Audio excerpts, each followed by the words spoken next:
Welcome back. Today we are going to learn Raoult's law as a special case of Henry's law. We studied Raoult's law and Henry's law. We studied Raoult's law when we studied about vapor pressure of liquid in liquid solution, no? And it states that for a solution of volatile liquids, the partial vapor pressure of each of the component in the solution is directly proportional to its mole fraction present in the solution. That is Pi is directly proportional to Xi. Okay, and Pi is equal to Xi into Pi 0. That we already studied, where Pi is the partial vapor pressure of component I, and Xi is the mole fraction, and Pi 0 is the vapor pressure at its pure state. Okay, and Henry's law. We studied Henry's law when we studied about solubility of gas in a liquid. Gas in a liquid. Here Raoult's law, liquid in liquid. Two volatile liquid in liquid. Here gas in a liquid. And Henry's law states that the partial pressure of gas in vapor phase is proportional to mole fraction of the gas in the solution. That is, partial pressure is directly proportional to mole fraction again. And if we are equating that, Pi is equal to Kh into Xi, where Ks is the Henry's law constant. Here also Pi and Xi is coming, same one.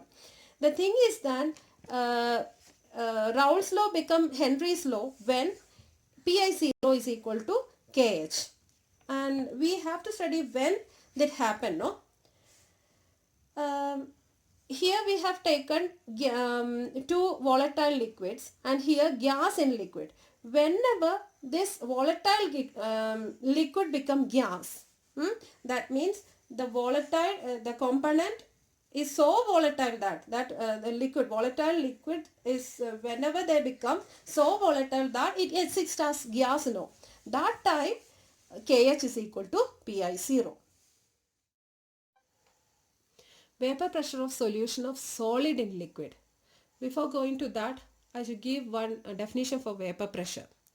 And liquid at a given temperature vaporizes, and under equilibrium condition, the pressure exerted by the vapors of liquid over the liquid phase is called vapor pressure. That is, if we are taken a volatile solvent, liquid in a jar and closing with with a lid, you can see that vapors are coming out because they are volatile in nature. Particles will escape from the surface to the vapor phase, from the liquid phase, no? And this vapor exert a pressure towards the liquid. That exerted pressure is called the vapor pressure.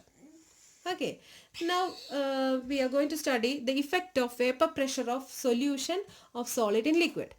So this, first of all, we have taken pure solvent, and in a jar, and closed it with the other jar,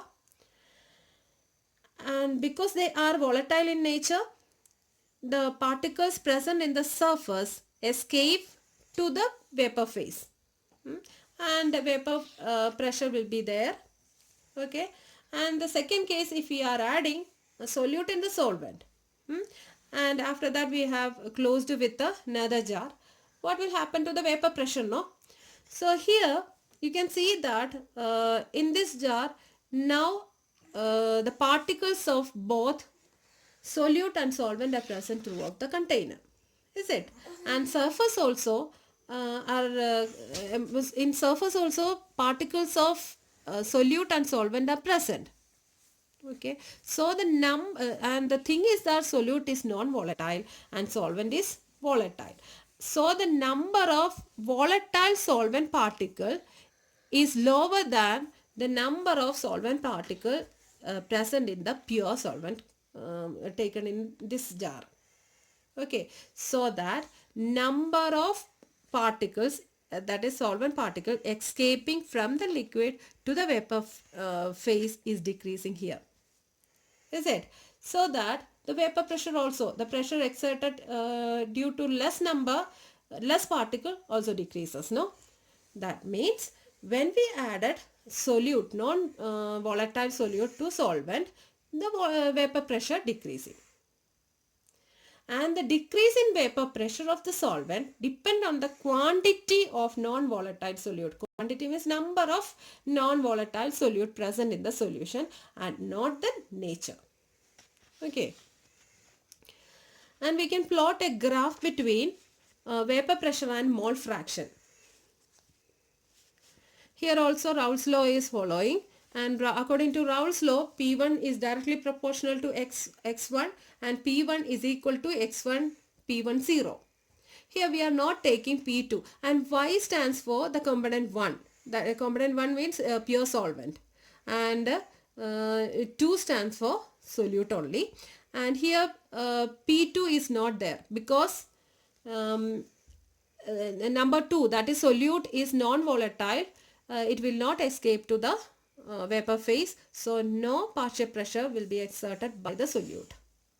Okay, so here P1 only is present, that is partial pressure of component 1. Component 1 is a solvent. Okay, so if we are plotting a graph of vapor pressure versus a mole fraction, you will get a graph like this, that both are linearly dependent. That means when mole fraction of the solvent is equal to 0, what will happen to vapor pressure? The whole term becomes 0 and P1 is equal to 0. So when x1 is equal to 0, vapor pressure also 0. And when it moves to 1, when x1 is equal to 1, what will happen? The P1 is equal to 1 into P1 0, that is P1 0. So at x1 is equal to 1, vapor pressure is P1 0. So you are getting a graph like this way.